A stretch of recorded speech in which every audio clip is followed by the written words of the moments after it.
के तपाईँको नाकभित्र मासु पलाएको छ र तपाईँ डराइरहनु भएको छ कतै यो क्यान्सर त होइन भनेर? त्यसो हो भने यो भिडियो तपाईँको लागि हो। ध्यान दिएर सुन्नुहोस्। नमस्ते, म डाक्टर प्रकाश। यो भिडियो अन्त्यसम्म हेर्नुहोस् र यस्तै जानकारीका लागि मलाई फलो गर्नुहोस्। नाकभित्र मासु पलाउने समस्यालाई नेजल पोलिप्स भनिन्छ। यो नाकभित्र बन्ने नरम मासु हो जसले सामान्यतः दुखाइ गर्दैन र क्यान्सर पनि हुँदैन। धेरैजसो यो लामो समयको एलर्जी, साइनसको सुन्निने समस्या वा क्रोनिक इन्फ्लामेसनका कारण हुन्छ। नासल पलिप्स प्राय दम, एस्पिरिनप्रति संवेदनशीलता र बारम्बार हुने साइनस संक्रमणसँग सम्बन्धित हुन्छ, जसलाई स्याम्टर ट्रायड भनिन्छ। यसले नाक बन्द हुने, गन्ध हराउने, घुर्ने र सास फेर्न गाह्रो हुने समस्या गराउन सक्छ। विशेष गरी बच्चामा नेसल पोलिप देखिए सिस्टिक फाइब्रोसिसको सम्भावना सोच्नुपर्छ। पोलिपहरू प्राय दुख्दैनन्, त्यसैले धेरै मानिसले वर्षौंसम्म सामान्य साइनस वा एलर्जी सम्झेर व्यवस्था गर्छन्।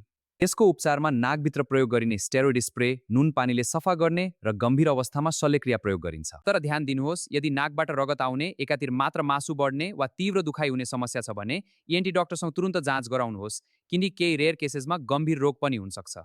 कतिपय गम्भीर अवस्थामा त ठूलो पोलिपले आँखा वरिपरि दबाव दिन सक्छ, अनुहारको आकारमा असर पार्न सक्छ र निद्रा तथा अक्सिजनमा पनि समस्या ल्याउन सक्छ।